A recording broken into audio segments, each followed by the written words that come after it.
Today recipe మిర్చి కసాలు. Stove మీద pan పెట్టి 1 టేబుల్ స్పూన్ ఎండు కొబ్బరి, 1 టేబుల్ స్పూన్ పల్లీలు వేసి కాస్త వేగనివ్వాలి. తర్వాత కొన్ని కాజు, 1 టేబుల్ స్పూన్ ధనియాలు వేసి బాగా వేపాలి.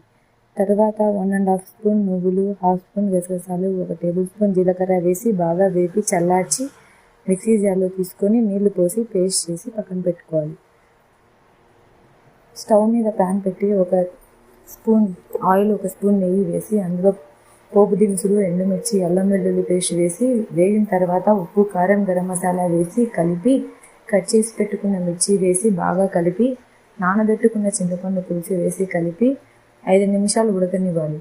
ఇప్పుడు అందులో ముందుగా గ్రైండ్ చేసి పెట్టుకున్న పేస్ట్ వేసి బాగా కలిపి గ్రేవీకి సరిపడా నీళ్లు పోసి 10 నిమిషాలు ఉడకనివ్వాలి. ఇప్పుడు కరివేపాకు వేసి కలిపి 5 నిమిషాలు ఉడకనిస్తే ఎంతో రుచికరమైన మిర్చి కసాల రెడీ.